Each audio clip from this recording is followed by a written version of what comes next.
Hi everyone, good day. Welcome to my class with me, Mr. Dedi Jasrial. In this meeting, we are going to learn about indefinite pronouns. Are you ready to study? I hope you are. Okay, what is indefinite pronouns? Yeah, indefinite pronouns is pronoun does not refer to any specific person, things, or amount. They are not specific in which noun they replace. Maksudnya di sini adalah indefinite pronoun itu adalah kata benda yang digantikan tapi tidak spesifik, tidak jelas kata benda yang digantikan tersebut mengacu ke orang mana atau benda mana. Jadi indefinite pronouns ini digunakan untuk benda dan untuk orang. What is indefinite pronouns selanjutnya itu adalah indefinite pronoun itu bisa singular dan juga bisa plural. Tapi for this meeting we are going to focus on singular indefinite pronouns. Okay, let's see. There are some of indefinite pronouns. I have divided into 4 parts. The first is someone, somebody, something, everyone, everybody, everything, anyone, anybody, anything, no one, nobody, nothing. Nah, di sini sudah Mister kelompokkan menjadi 4 kelompok.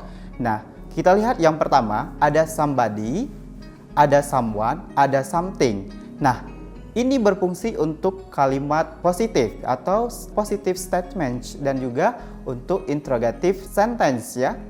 Kemudian ada everyone, everybody, everything. Nah, these indefinite pronouns berfungsi untuk kalimat positif, negatif, and interrogative. And anyone, anybody, anything berfungsi untuk kalimat negatif dan juga kalimat interrogatif atau kalimat tanya. Kemudian ada no one, nobody, ada nothing. Ini digunakan untuk kalimat positif tapi bermakna negatif. Nah, dari 4 jenis some indefinite pronoun yang saya sudah kelompokkan ini, ada everyone, everybody, and everything itu digunakan for the second choice if you do not know which indefinite pronouns will be used.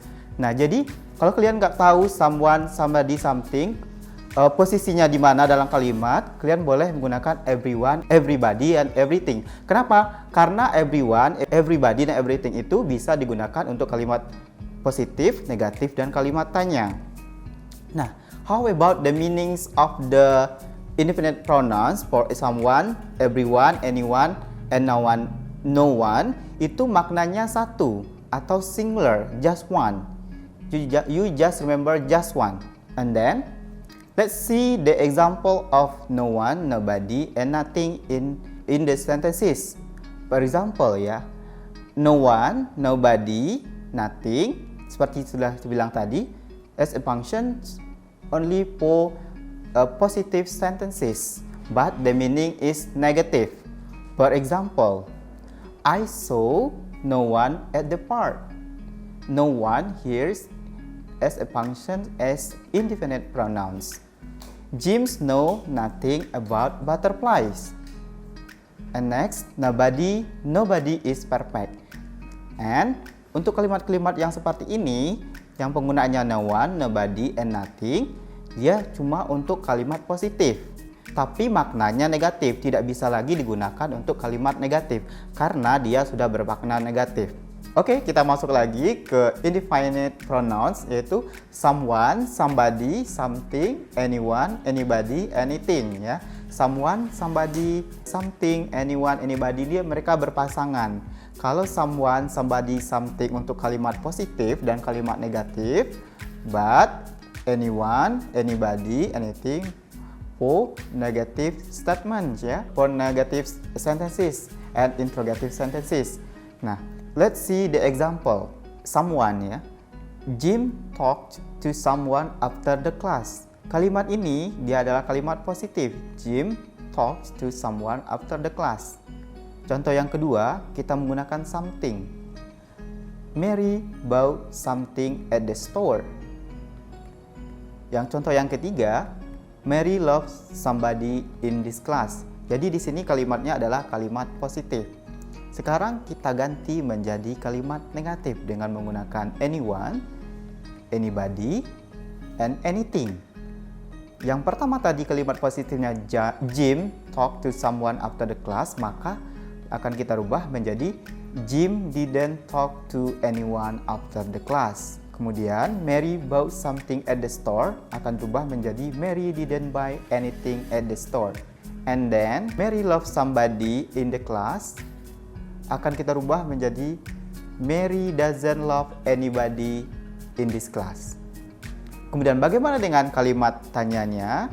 Nah, dari kalimat tanya atau interrogative sentences, kita bisa gunakan seperti yang saya bilang tadi, bisa anyone, anybody, anything, juga bisa someone, somebody, atau anything. Contohnya, did Jim talk to someone after the class? Atau kita bisa gunakan, did Jim talk to anyone after the class? Yang kedua, did Mary buy something at the store? Atau kita rubah menjadi, did Mary buy anything at the store?